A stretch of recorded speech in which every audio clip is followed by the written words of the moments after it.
Hilarski in Panama. Today we're talking about surfing and beaches in Panama. It was Anna's idea. I think this is a good one. We've got some friends that are surfers, and it's real popular in Panama. So that's what we're going to discuss today. I have a nice PowerPoint that I want to show you of a couple of the beaches in Panama that Anna made. And we've also have Michael Giard on here, our other friend from Panama, in Canada, represent Panama well with Can-Pan Connection. Got it right? You got it right this time, yeah. How about that? Can-Pan Connection. Can-Pan cake? No. Yeah, pancake. So I did invite some people on the show, Brad Thompson, Dennis Smith, and Miguel Duarte. If you guys could just click on the video icon of the invite, it should bring you on. So just to let you guys know. So go ahead, babe. Talk about Panama and surfing and the beaches and those wonderful things while I go ahead and send it. Really? Yeah. Okay, well, Panama is a country well known for different events. For example, they made the first event was in 2011 that they did surf. Billabong champion. The Billabong Championship, the ISA Championship. Okay, championship. Yeah, we're gonna share with you a nice PowerPoint that we made with. It's pretty simple, but it's showing you guys the beaches that you can go for surfing. Yeah, so I'm going to go ahead and do a screen share real quick so you guys can see what we're talking about. And let me pull up the PowerPoint. Can you see my PowerPoint now, Mike? Yes. All right, so we're ready full screen. All right, so go ahead and talk about Panama, my love. Really? Well, okay, well, in Boca del Toro, most people like to go for surfing. Well, this is a famous beach called Playa Bluff or Bluff Beach. It's pretty famous for surfing. A lot of people go in there. It's very nice, and they have different beaches around that they can go for swimming also. But this one is very famous because of that. Yeah, okay, so Bocas is really well known. You also have Red Rock Beach where people go surfing. And, you know, it's got the hotels at Red Rock Beach. And Bocas is just well known for just enjoying the surf, enjoying the islands, fishing and water sports. That's Bocas. Here's another picture. This is our friend Angie she lives in Bocas del Toro, and she surfs all the time. We tried to get her on the show today, and I messaged her. I just thought of it, and I messaged her, and she writes back. She goes, "Oh, I'm heading to the beach." I'm like, "Don't." I'm like, we could have had Angie on the show. Yeah, maybe next time she would show up. Okay, the good thing about this beach, Playa Bluff or Bluff Beach, is that it's in the main island. You know, well, everything is located. Most hotel, most of the restaurant, most of the bars, so everything is in that island where it's located, that beach, which is perfect. I think it's a few hours from the main town. Sorry, a few minutes, like 40 minutes or 30 minutes, something like that. Okay, then we got Santa Catalina, which is located at the Veraguas province in Panama. It's about 4 hours from the city if you take a bus or if you rent a car. It's like a 3 hour or something like that. It's very famous, this beach, for surfing. This is where they had the championships with Billabong. Yeah, exactly. It's very nice. 2011 and 2012. So great surf, very well known. I do want to bring up the one thing that my friend, he actually got hurt when he was surfing in Santa Catalina last year. So just remember, if you're out in the middle of nowhere and you get hurt, that it is a pretty long distance to go to a hospital. And that's what at Santa Catalina, you are in the middle of nowhere. And there's some really great like surf shops and stuff right there. But you know, I'm always, I take precaution. And unless you're a pro surfer, Santa Catalina might not be your first choice. Okay. Then we got Punta Chame. Punta Chame is the closest one. It's located like an hour from the main city. Well, yeah, it's located in the main city, and it's very famous for that also. So it's famous for kite surfing. I have some friends that do kite surfing here in Panama. The waters, it's not for regular surfing, but for kite surfing. So when you go there, enjoy it. If you You could rent the equipment at Punta Chame. You don't necessarily have to get your own, but great experience. My friends love it. It's something that I would like to get involved in. I'm a big guy, so I don't know how much it's going to work for me, but I would love to try it. Punta Chame is definitely moving up. It's a quick ride. For where we live, it's about 30 minutes. So come check it out. It's a great place, and it's a different experience rather than just the normal surfing. Yeah, exactly. It's something different. Yeah, lots of restaurants, new builds, new houses. Punta Chame is definitely turning out to be a place to visit. All right, so here we go with the different areas that we're talking about in Panama. Um, we live right about here where the word Panama is. So Punta Chame is that close. It's where all these little markings are. All these little markings are surf beaches in Panama. And then we come down to Playa Banao. Playa Banao is very well known. It's in what district is that? It's Los Santos province. It's far away. It's like 7 hours Yeah, by bus. yeah, it's a pretty long distance. And same thing with Santa Catalina, which is right here. Um, this little island here is Cueva. Cueva is also where you can go diving, but remember that you need a permit. And Santa Catalina is usually the jump point. You have to take a boat across to get to Cueva. Exactly. All right. So this is the Pacific side. All this down here is Pacific. This is where most of the surfing is done. As you can see, there's only a couple spots on the Caribbean side. This is Isla Grande, the one we talked about last week. We stayed there, and really nice. But the surf isn't too high. It's more for the novice, for a beginning surfer. Like me? Yeah, and me, and and over here is Bocas del Toro. This is where my friend Angie lives, the Caribbean side. When we talked about first, what a great place! What a great place to go surfing. Yeah, it's very nice. Yeah, everything's there. Everything's within 30 minutes or so of the main island. We just, Okay, so back to the hangout. Okay, so that was the PowerPoint that we made about surfing in Panama. Mike, do you have any questions? Is there anything interesting? I was just looking in one of my resources. I'm not a surfer. They're for thin guys mostly. Now you're where you were talking where you live. It's near Coronado and Gorgona, right? Correct? Yeah, it's Punta Chame. Yeah, I would say about 15 minutes before you get to Coronado, you take a left, and it's a point. Punta Chame, a point. It just goes way far out. There's beautiful houses out there and stuff. Hey, Larry was saying that his favorite was Rio Mar, which is in San Carlos. yeah, it's the closest one. My aunt had got a lot of there. Yeah, yeah. Anna's family has a piece of property there in San And Carlos. it says there's a surf club in Rio Mar also, Rio Mar Surf Club, Yeah, or surf camp like where they'll teach you. Yeah, I showed you on that map. There was a lot of different places that you can go. We don't know them all. We're not surfers, but that's why I love to have my friend Angie come on and talk about it. Or Charlie Garcia. Charlie Garcia is a friend of mine on Facebook, and he lived in Panama for many years. He was stationed here with the Air Force, and he actually grew up in Panama too. So he's a big-time surfer, and I'd love to get him on the show because he could really break it down where the best places are. So that's about surfing. Now, as far as beaches, now Anna's got her opinion on beaches here No. about how there's some nicer beaches than others. Well, my favorite one are the one from the Caribbean. Those are my favorite, like Bocas, Isla Grande. But for sure, if you come to Panama, you can enjoy the Pacific side. There are beautiful beaches over there.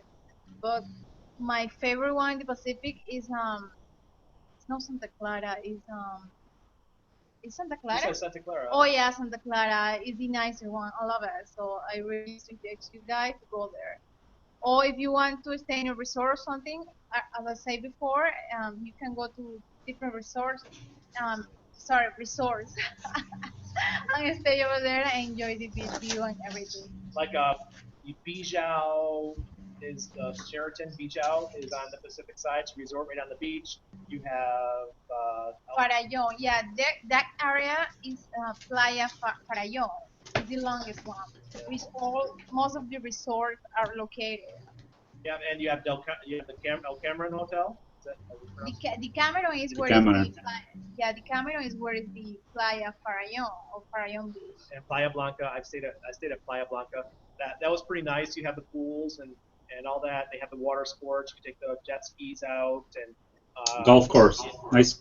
yeah, they got everything out there. So those are all right along the Pacific side. But the Pacific is the water is much more rough, and that's why obviously everyone likes to surf there. The Caribbean's more relaxed, and the sand is a lot nicer on the Caribbean side too. From what I've seen, I enjoy the Caribbean side. That's just my opinion, and I know Anna feels the same way. Yeah, exactly. So, but if you want to really check it out, I know that everyone talks about Bocas del Toro. If it's your first experience in Panama and you're going to the beaches, go to Bocas because you can island hop and have a beach to yourself if you want to. It's absolutely gorgeous. Snorkeling, diving, all those kinds of things. Yeah, there's another beach that we didn't mention, but people love it. It's Playa Malibu or Malibu Beach. It's very famous also for surfing. People love it. You know, there in the past there was activities like for surfers. So I think it's very interesting. You can check it out on Google search Malibu. You will find out more info about it. Yeah, Larry says that when he was here, he would go to Rio Mar and he'd actually camp on the beach. Panama is one great thing about Panama is the beaches are public. So it doesn't matter where if you're next to a hotel, it's still an open beach. Exactly, exactly. Like for example, those resorts that we mentioned before, like the Cameron, Playa Blanca, how you can walk in the beach, you know, in the sun. There won't be any issue. Unlike beaches in places like Jamaica and Dominican Republic, where the beaches are private, Panama's are public, which is a great service to the people because everyone gets to enjoy the beaches and getting instead of getting them shut off. Exactly, that's very good. And people love going to the beach here, you know, they love it. And People still are. you were talking about the Playa Blanca area. Well, the new airport is just finished, and within, not right away, but probably within a year, they'll have international flights coming in. So people going to the Playa Blanca area won't have to take a 2.5 hour bus ride from Panama City. So that will be nice. When you're talking about my nicest beach, again, like Anna says, on the Caribbean, was over near Cologne, a little town. She might know it's called Pina, Pineapple, Pina. Oh, Actually, Bahia, yeah, that's Bahia Pina. yeah, Pina. Actually, a friend of, well, an ex-friend of a friend has had a property up there, and it was just beautiful, beautiful. Another area on the is Portobello, which is historic, but it has some nice little beaches on that side also. So I think when the new airport also is that just opened in Cologne. Will that bring in? That should bring in some more tourists to that area, rather than having to come from the from Tocumen. But yeah, Pina was a beautiful beach. Loved it. It was really, really nice. And we were out in the water, and a friend that was out there was telling me that sometimes it's sort of part of the landscape, but he was telling me that there was a boats being chased by helicopters, police boats. I guess there was a drop from Colombia. So it was an interest. He said, "You just don't go near the beach for 3 or 4 days. That's it." Yeah, but our friend Chad. That's one of the reasons why he actually moved away from Bocas. He's had too many close calls because he'd like to dive. He would go out into some obscure places in Bocas, and he actually came across that exact situation. With And a beacon on it. no, they were doing a drop, and he was taking part of it. Well, we got Larry on the show now. Thanks for joining us, Larry. You can hear us. Barry, are you there? No, can't hear Larry, but he's here. Okay, I know. You know, another beach that my friends always go in the Caribbean side is Palenque. Do you remember that? He's left on It's like no, it's The not. Palenque. It's in Palenque. It's in the way when you're going to Isla Grande, there's a Y that one you take to the Isla Grande and the other side is to Palenque. That's a Okay. beautiful place to go. Actually, people don't know. They don't know about it, but it's very nice, very clean, very good. The food is also very nice. I heard very good reviews about it. Hey, so Zach Bell, he writes a comment. Hey, how old are you? Oh, oh, Must be. really? You shouldn't ask me that. So Well, I'm 29. yeah. Yeah, you don't pass the 29, right? Like I my mom try. doesn't, my mom doesn't pass the 48. Uh, What's her age? Yeah, Mom will be here tomorrow. oh, good. She's always Sunday's her day to come. Cook She'll us be dinner. making chocolate cake again. No, that's me. I'm the one that cooks the cake. Oh, okay. Can you tell? I got my gordito going on. I like my chocolate cake. The other or the other beaches that some people don't go to, but it's like the islands, either on the Pearl Islands. There's Contadora, Saboga, and then there's also Taboga Island. Like the beaches there are very, very nice, also nice and clean. Not a lot of people. It's a place that you'll be able to have a good time. Exactly. I mean, I haven't gone to Contadora yet, but I want to. A lot of resort. No, sorry. A lot of how can I say? Whale. No, well, no. How can I say that? Some hotels has been promoting a lot of Saboga. Saboga is gonna be the next Contadora pretty soon. Hmm. Because the water is so clear, so beautiful, and it's quiet. It's just for relaxing, like Contadora. Yeah, If it's you are it's no, it's a go nice ahead. island. Actually, I'm going to have a guest on mine, Alejandro Hess, who actually is with building all the resorts out there on Saboga. Yeah, I was invited out there last year when we were with the company. They wanted us to come out and check out what they were doing. They wanted me to promote them. And my real estate agent that was coming with me, he didn't show up, so we missed our boat. It was a real You bummer. missed the boat, eh? Yeah, exactly. That's what happens. We had the ferry out to, and I guess the guy got upset, so he didn't invite us back out. But what can you do? Contadora is a beautiful place. It's generally where the wealthy go. It's more of a secluded islands, Pearl Islands, and it's a $70 each way to take the ferry out there, and they leave from Trump Trump Trump Tower. Hotel. They live also from the causeway. Yeah, they have another one that released from the Causeway. That's a trip that we definitely want to go on. Because we are mediapreneurs. We're online all the time. Here's Larry. Woohoo! Hi, Mary. We can't go to Contadora too often because there's no internet out there from what I've heard, or there's not a lot available. So Browser's open. Larry made it. Woo! So Larry, give us a little bit of background of what you did in Panama.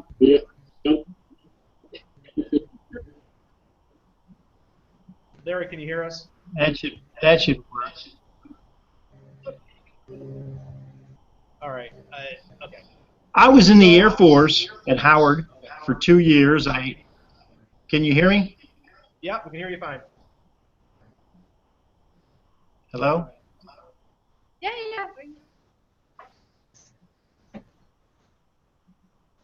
We hear you fine, Larry. Okay. I extended my stay down there because I was towards the end of my tour, and the group of guys you can? I hear some type of delay all the time. Oh, it's because you're not using the headset. But just go ahead and talk away because we can hear you fine.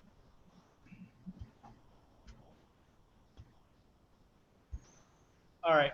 So Larry's having a little bit of difficulty. His system's having some difficulties there. But I know Larry was stationed here when he was in the Air Force. He was at Howard Air Force Base, which is now Panama Pacific. Okay. Anyway, the group that I was with was very adventurous, so we went everywhere. Okay. Everywhere down there. Cut our own paths, camped out, deep sea fishing. A lot of the friends I had were pilot, so we would go flying over everything. And when I ended up getting out of the Air Force, there was about 4 of us that had motorcycles, so we all just traveled through Panama, Mexico on these motorcycles. Just, stopping at all the stops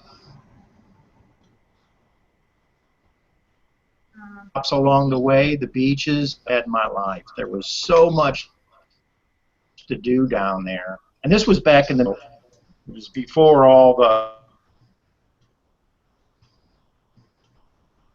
Larry, you're breaking up really bad. So I don't know. Building, everything that you got going now.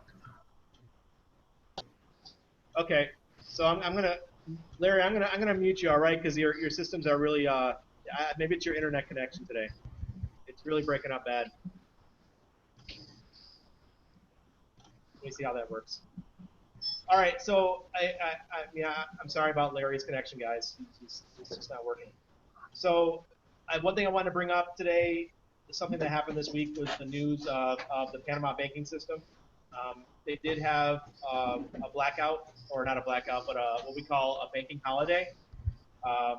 The banks shut down all wire transfers in and out of the country, interbank, and they also shut down the ATM system and the Clave system. The Clave system is our debit card system in Panama.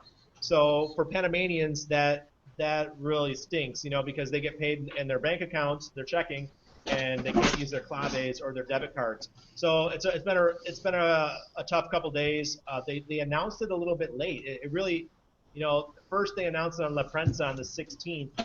The National Bank of Panama was shutting down the banking system. So, of course, the normal Panamanian is not paying attention. And then they announced it on Thursday morning. Was it or Wednesday? No, Thursday. It was Thursday. No, it's on Thursday. Yeah, it's on Thursday. They announced it, and now no one has access to their banks, or their electric systems. They can only go into the bank and take out cash. So this has been a little emergency in Panama. I know that people around the world are discounting it as nothing, but as fragile as the banking system is around the world, when you hear of a hiccup like this, it just makes you think, because Panama is on the dollar standard. So I just want to let you know that I had like 3,000 hits to my website over the last 36 hours. It's been a pretty hairy situation. Panamanians, they don't care, because as long as they can go into the bank, they're fine. They go in, they cash their checks. But for expats who are living here, it's a little bit of a different story. I would love to go to the ATM, take some cash out, my PayPal, but not going to be able to do that until Tuesday. Now, Randy, you were when you were on Mia's show yesterday. Someone, I think it was the featured guest, was asking you, "Is this a conspiracy theory?" Can you explain a little? Like I think I asked you about this. Does it have anything to do with just changing over computer systems and they had to shut down things, or was it more than what there is? Like what you seem to be alluding to? What I'm implying is that the banking system is very fragile right now, worldwide. As we saw in Cyprus just 3 months ago, they shut down the whole banking system in Cyprus for 5 days. They gave everyone a haircut, 10% haircut on all their money. If you had $100,000 in the bank, they took 10%. So what I'm alluding to is that if you're an expat living in Panama, have your money diversified, have it in multiple bank accounts, and just be careful. I'm a precious metal guy. I believe in precious metals. So, make sure that you have a safety deposit box with some precious metals in it too. So, when you're marooned on an island, when you're in a country that you're not from, and you don't have access to a bank account like me, I can't go open a bank account. Canadians can, but Americans cannot. All right? So it's a little bit more difficult for us. We have to rely on our banks back home in the States. And if I can't wire transfer money to my wife's account, or I can't access my PayPal, that makes it difficult for me. So, well, you're talking about bank accounts. You can, but there's a lot of prerequisites, correct? Oh my God, you can't imagine. I have to have my residency first, and I don't even have. I've been here almost 3 years, and I don't have my residency yet. Yeah, we went. Because you don't have a job. Exactly. Yeah, if I had a job, maybe I could do that. But since I'm a business owner, it makes it a little bit tougher. Yeah, we went to different banks last week. Last year, to try to open a bank account for him, but they say, is he American? That was the first question that they asked. Is he American? Is he a resident? Does he got his papers? That, imagine, it's kind of difficult. Yesterday, I talked to a friend, and she lives in England, and she moved to England 2 years ago, but she still have her bank account in HSBC Bank. So I told her about what's happening, and she was kind of worried about what's gonna happen with my money. What if I can't, because she still take out money from her bank account from here. So she was kind of worried. But she won't be able to access it until Tuesday. Exactly. So that's a big bummer, you know. I don't know about you, but that makes me nervous. So I'm not a big fan of banks. I know Panama is the banking center of South America. When the banking center of South America closes all wire transfers in and out of the country, that raises red flags. Even if it is just what they say it is, a system upgrade. They could say that all they want, but only one newspaper reports on it. And it was only about one bank. They say about the national bank. That's it. That they were upgrading a system until Monday, but they only talk about only one bank. Banco Nacional. But the Banco Why? Nacional is the one that's in charge of all wire transfers and Clave system, so it affected everybody. They didn't talk, oh, HSBC is fine. No, HSBC was down. You couldn't use your HSBC Clave card. It was down. So, this it's just one of those things that when you're living in another country, pay attention to what's going on. We are on the dollar standard in Panama. So if they get the flu, if the dollar system gets sick, guess what? Panama gets sick too. So, I'm just telling people, take precautions. I'm not saying it's the end of the world. Just take precautions. That's all. Yeah, you were talking about the Panama's on a dollar system. I've often wondered, and I've talked to people in Panama, because Panama doesn't have a central bank because they use the American greenback, and for the coins they use the Martinellis, which I'll tell you, actually the coins are actually minted in Canada. I don't know if you knew that, but they're actually minted in Regina. It's Canadian Mint. We do a good job too.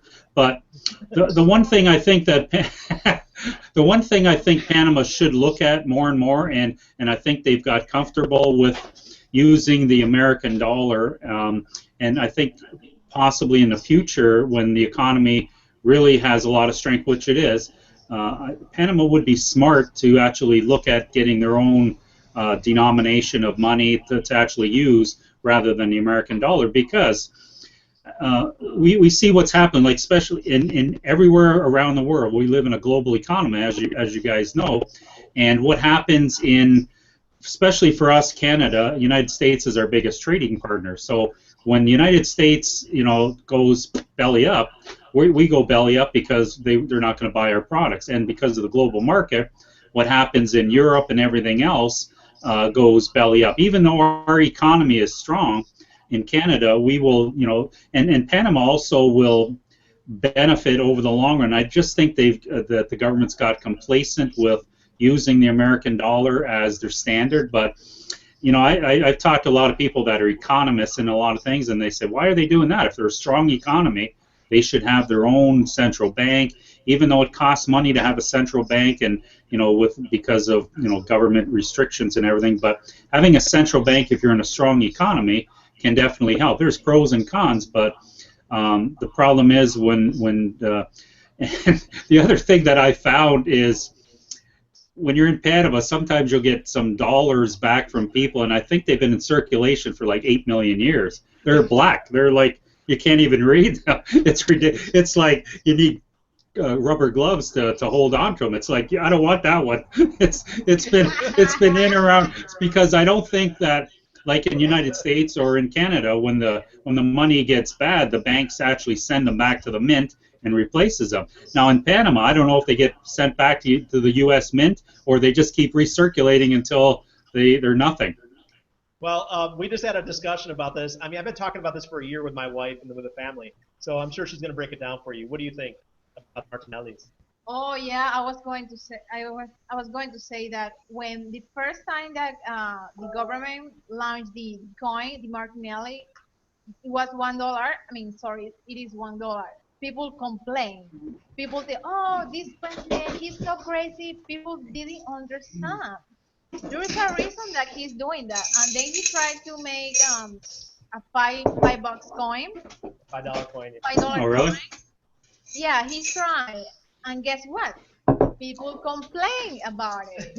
They thought that he was something that he's thinking about himself, but people don't understand how the market works here. Do you have a Martinelli to show everybody? Yes, I do. The $1, right? Oh, Yeah, the one Balboa. Let's make it clear. One Balboa. Yes, it is. One Balboa. There it is. I'm gonna put some. What? Can you raise it up a little bit higher? There you go. Let me lower a little bit. Try to- There you go. It's not very clear though. No. Here, Okay, move it so over. let me explain what I tell people, my friends here in Panama. There's the dollar standard and there's the Balboa. The Balboa is our dollar. It goes up and down with the dollar. So what I've been telling my friends is to collect Balboa or collect the Martinelli coins. Here in Panama they call them Martinellis, but the real term is one Balboa coin. So collect as many as you can because I got 3. Wow, you want to send them? Send them down. Yeah. Send them down. I'll sell it for $10 each. So. Yeah, we got ours here too. They made $4 million worth of these $1 or one Balboa coins. So my neighbor came over yesterday and he's worried about the banking system problem. And he said, "Randy, what should I do?" I said, "Go to the bank, cash in $100 and get 100 Balboas." That's what I told him to do. So I think I hope he does it just in case of an emergency. So if something bad happens, they will switch from the dollar to the Balboa. Now I don't know if you saw the news last year. President Martinelli was talking to the German Chancellor. What's her name? Merkel. Merkel. Yeah, Merkel. Angela Merkel about bringing the euro to Panama to as a backup. I know, but they're looking for a way out. They want to diversify out of the dollar. There was an interesting article I just read the other day on somewhere, can't remember where, but they were talking about the top 4 currencies to look at for stability. Unfortunately, the American dollar wasn't there. I think one of them was the Chinese. Actually, the Canadian dollar was a very stable currency, which even though we have debt, it's a stable currency. So that's, again, the world market, like you said. Panama is a strong economy, and since 1999, when the canal was taken over by the Panama Canal Authority, the country has a lot of resources. Now, when next year when the canal is finished, that's going to bring in these bigger post-Panamax ships. So there's going to be a lot more income coming into Panama, and Panama doesn't have some things that it needs, but definitely has a lot of income because these ships, no matter what happens, they're definitely going to use the Panama Canal because right now there's some things going on with terrorism in the Suez Canal, and there's talks about Panama Canal being the ideal thing, but ship owners will not go around, even if the price is jacked up 10 times, they're still not going to go around the South America there to get, because it just makes economic sense to use the Panama Canal. But the new canal coming in will generate a lot of money. So the economy of Panama, I think, it's just been so reliable, and it's so easy to use the American currency, and to set up their own central bank is a lot of work. And again, I don't know if I've read anything, but if Martinelli has any thoughts of doing it, there's going to be a lot of controversy about it. Like anything he's done, there's been controversy. But in my opinion, what he's done, again, I don't live in Panama, but I see what he's done is bring in jobs, bring in infrastructure, and he's doing what he said he's going to do. He's sort of popular, unpopular, but he's doing things. But I think if Panama looks down the road to setting up their own currency, and they have to do it before any type of collapse. They can't wait to a collapse because there just won't be anything there. There's not going to be an infrastructure. They already started, guys. This was in 2012 they did this. Was that the first year? 2011, their coin. Yeah, but I think people, not everybody's complaining about Martinelli. It's just the people that belong from different parties, from other political parties. So they are the one who complains a lot. But in my opinion, I I think that he's doing a good job. Yeah. And hey, Dennis, welcome to the show, buddy. This is Dennis Smith. He actually lives down the road from us, probably about 10 minutes. And Dennis is a Zonian. He's been living here for a long time and born in Panama, lived in Japan. He was actually a writer with me when we were doing Escape Artist Panama. So Dennis, we can hear you, Dennis. I can hear you messing with your mic. Okay, can you hear me? Yeah, yes, sir. Oh, well, finally it worked. Welcome to the show, Dennis. Dennis, give us a little bit of background of who you are, what you do, why you love Panama, why you stay here, all that good stuff. Well, I'll keep it brief because I'm kind of boring. And I work as a freelance writer, and I specialize in whatever business people need, trying to promote Panama, business plans. I also work as a liaison here for people that want to set up businesses in Panama. I've been here 18 years, and it was purely an accident. I was in Costa Rica finishing my last book, and I had to do a visa hop, and someone told me to go to Panama. And I said, "Where's Panama?" So I went down, and I've been here ever since. Somehow I inherited a Panamanian wife and a Panamanian daughter, and I've lived in a lot of countries. I left the States in 1988 and never returned. And of all the countries I've lived in, I really like Panama because it's easy here. If you want to get in trouble, you really got to work at it. I totally agree. I think I'll plan a trip then and stay. I won't come back. I've never been harassed by the police here. How about you, Dennis? Has anybody ever harassed you? Oh, well, yeah. I like to walk around any place I go, right? I want to get a feel for what's real. So I got mugged once, I got robbed twice, but I was in the wrong area at the wrong time. You know, if I would have stayed in the banking district or whatever and not gone to Chorrillo, I wouldn't have had that problem. What the hell were you doing in Chorrillo? Actually, an ex-girlfriend of mine, she had two brothers that were living there. And so we went down to visit them because I liked them both, right? And they live in those old fallen down shacks down there. And we were sitting out having some beers, and they noticed I was the only gringo within 10 miles, and then it happened. But the good thing was, I learned a lot. So I had all my money in my shoe. All I got was $1 I had in my pocket. Smart boy. That's what I do always. Yeah. If you live here, you learn to do these things. How about you, Mike?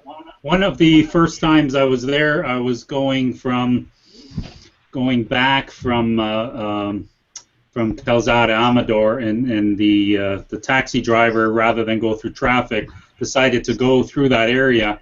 And I remember seeing it when I went over the bridge there at Balboa, and I'm like, we don't want to stop in this area, do we? He said, well, no, it's definitely not an area you want to, because he said even though the outside is falling down, and by the way, for anyone out there, that's where there was the main attacks of when Just Cause was in that area, so it never really got built back up at all. It's still falling apart, but he told me, he said, yeah, inside these places, you know, there's some illicit things going on from the people that live there, but inside they all have big screen TVs, though.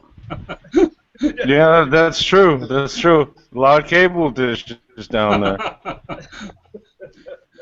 They don't pay rent. From what I've heard that, you know, the towers that they have down there, when they bombed the area in '89, that's when Just Cause, when the Americans went in and bombed that area because the Panamanian military was hiding out in Chorrillo.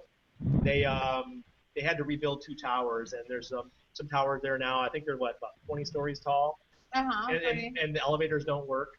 You know, so that's the rough part of Panama City. I don't want to focus on that. That's you know, it's getting better. They're trying to do things. They're trying to move the people out of there so they can bulldoze it and make it some nice living area, because it's right on the waterfront. It really is a nice area. Yeah.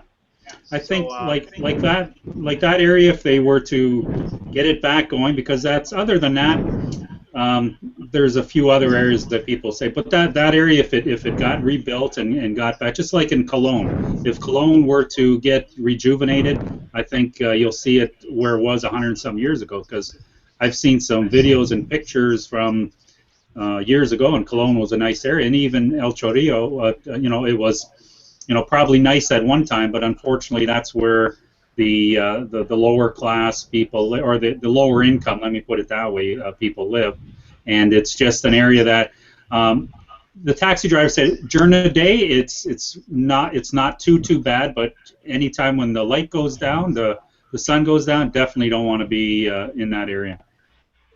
So. Well, Dennis, it is changing.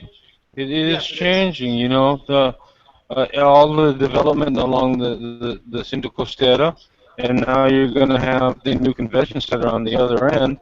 And if you go down there, the Avenida de Poetas, they've redone that.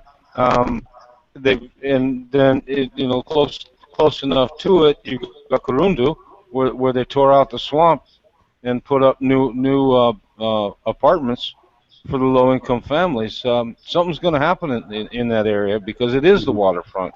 Right. And just like you were saying, Michael, I have a friend of mine. She's now in almost 60, and she's a military brat and was born in Cologne. But she said she used to remember when she would go down where now the Intercontinental is on Avenida Balboa, and they would sit on the beach and have little fruit drinks with the little flags in them, right? And now with the Panama building a new sewer system, maybe that'll help too. Things are going on along the waterfront. Cologne's a little slower, but it's picking up now because the free zones realize that they have to help out. They can't just sit there and hide anymore. And Cologne, if you drive down the main street, you can see how it reminds me of Havana. You can see how it used to be absolutely gorgeous, right? And it just got neglected. Exactly. And Anna can tell us about the ice drinks because when you were selling on your cart there. Oh yeah, the raspado. Yeah, I love it. Totally. Are you doing that, or were you just posing? Oh yeah, I love it. We had so much fun. I asked the guy with the little car, "Can I take a picture?" And the guy showed me how to do the raspado and everything. He was so friendly. Yeah, it's ices with cream on top. Yeah. They're absolutely delicious. Hey Dennis, give us an update on the canal, the new extended canal. I know you keep tabs on this. What's going on with expansion? Well, okay. First of all, they're constructing a bridge on the Cologne side to cross the canal. They started in January, and they're still doing the resurfacing and grading and all that. It's supposed to be open in a couple of years, and that'll open up the area on the Cologne side above the canal, right? And then in Plan 3, the plan for Metro Line 3 is going to put a bridge across to handle the trains to come to Alijan and Chorrera. Good for us, right? And that'll run really right down by the Port of Balboa. What I find interesting right now is an Emperador. And Michael, if you don't know that's part of the reverted area that's kind of close to where Randy and I live, right? And it's been neglected. Well, they want to. Well, they are. The ACP, the commission, is going to put a transshipment hub for automobiles there. All right, and the reason it's so good is because the automobiles come in, and they're bare bones. So what they're going to do, they're going to open a whole system where if you're a regional distributor of automobiles in Latin America, I can install your leather seats, I can install your sunroof, yada yada yada. The only problem is it's 980 acres and it's still full of military ordnance because it was a test firing range. mortars, mines, rockets, bombs, grenades, and it is true. And the states were supposed to clean it up, and they didn't when they pulled out. And so the ACP's taking it in their own hands now, and they're contracting right now to find people to clean it up so they can build that transshipment site. And I guess the fun thing, and then I'll stop about the canal, was Bill Gates visited it about, 2 months ago, brought his family down on vacation, and took them through the Panama Canal. Now, isn't that fun? He loved it. He loved it. He published it on his website, and he said, I realize this isn't like the prime location for a vacation, but we loved it. Yeah, That's and about that was it, just really. recent. Didn't you write an article about that, Dennis? Of course. Yeah. Yeah, yeah. Uh, And you can find it. I you know, believe you can find it on I'll Panama. write about anything that anybody will pay for. Yeah, yeah, yeah. You could find No, Dennis's but articles. For those of you who don't know Dennis, you can find his articles on Panama